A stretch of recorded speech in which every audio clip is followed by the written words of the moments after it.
Yo, on the Stoner podcast. We about to get into NoJumper is going broke. About to react to this reaction. Hiding from you guys. NoJumper is going broke. I know that might sound crazy. Between both of our YouTube channels last month, we got over 25 million views.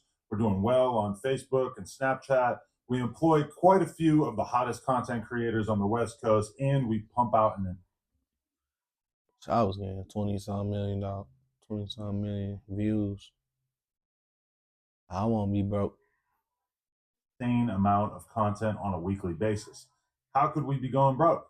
Well, let's start here. We expanded too much during COVID at just about the exact moment that our revenue streams all took a hit. We hired a whole bunch of editors and other employees, and we bought a huge office building that cost us almost $4 million, thinking that the growth that we were experiencing during the pandemic was going to continue. Y'all making $4 million. Y'all not broke. It is something wrong y'all doing where y'all can spend $4 million on a building. You know, you got all them bull crap employees. I wonder how much you paying the employees. That still shouldn't make the podcast, bro. I don't know. And unfortunately, that did not happen. Our YouTube numbers, which had doubled or even tripled, gradually returned to normal. Our Snapchat and Facebook numbers, which had exploded during COVID, sometimes even hitting six figures a month, shrank by about 80% or more. Our Patreon, which was absolutely killing it for a year or two when we were doing uncensored, aka nude interviews with up and coming superstars like Kazumi and Sky Bree, fell off quite a bit with the launch of Plug Talk and a decreased interest in seeing us interview stars. In addition to that, you might recall that the channel took quite a hit when approximately 8 of our hosts left the platform in March of 2023. Yeah, lost the all-star cast.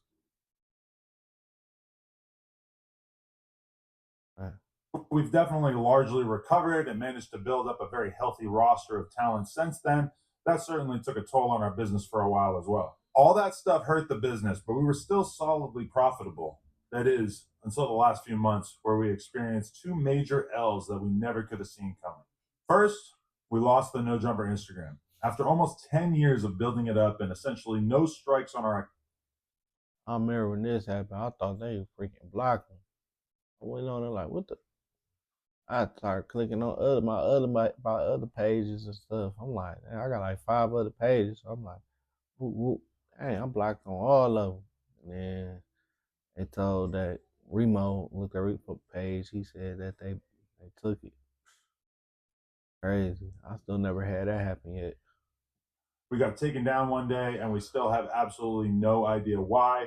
We've had no luck getting it back despite being in contact with what seems like every Instagram recovery guy on the face of the planet. We were bringing in a very solid amount of cash monthly that was keeping us afloat via selling sponsored posts on the account, and that mostly vanished overnight. And while we've been growing the new NoJumper LA account up ever since and managing to sell sponsored collab posts using my Instagram and the NoJumper LA account, DM or email if interested, we aren't making anywhere near as much from Instagram now. Side note, if you're a meta rep, please DM me. I would love to speak to anyone who could help with this. And second, in addition to that, we have been hit with a bullshit lawsuit from a former employee. Now, essentially everything in this lawsuit is completely fictional, and every lawyer that I've spoken to about it has described this as...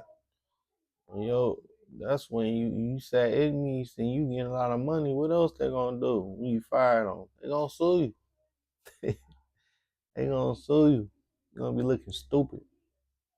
an extortion attempt, but it still cost us a ton of money already, and it's expected to cost us many hundreds of thousands of dollars to see this through to completion. It's insane to me that a person that we did so much for can just invent some grievances out of thin air and cost us this much money as a result. This person has literally lost every single friend that he used to have when he worked at NoJumper. His streaming career has completely tanked, and he even got kicked off the podcast that he left NoJumper to start, but somehow... I know y'all had to see that. His hoodie said ER, and then it looked like he had like a Hitler mustache. Like, look at this. Completion. It's insane to me that a person that we did so much for can just invent some... Yeah, they not slick with that one, man. They ain't slick with that one. Look at that. They ain't slick. Let me get back where you was at, bro. Tanked, and he even got kicked off the podcast that he left NoJumper to start. But somehow that's our reality, and we have to fight this rather than just give in to this piece of shit. So as a result of all these circumstances, we are making some changes. Over the last few months, we laid off multiple employees in an attempt to reduce our expenses as much as possible. We closed down our store on Melrose, and we're in the early stages of selling our current warehouse and moving into a smaller space. To be honest, aside from the layoffs, which sucked, I'm pretty happy about a lot of these changes. I've realized that I should have paid more attention to DJ Vlad and kept my overhead as low as possible, particularly in terms of staff and location. I'm confident that once we get the building sold, we'd be in a pretty solid financial position again as a business. Oh, and I also just want to note that I am talking about NoJumper as a business. I've got another business in the form of Plug Talk, and I've got a pretty decent investment portfolio on a personal level. I mean, shit, I'm not $2 million in debt, and I've never had to file for bankruptcy like T-Rail. He talking crap about his podcast and still talking. Find a way to talk about T-Rail. Hey, they beef never going to end. That's crazy. But I honestly spend pretty much all of my time trying to create as much content as possible with NoJumper, and I can't really justify doing so unless the fundamentals of the business make sense. It was a big decision to share this stuff with you guys, but at a certain point, I realized that I've been honest with the world about just about everything in my life over the years, and it felt wrong to keep all this stuff that we've been dealing with in secret.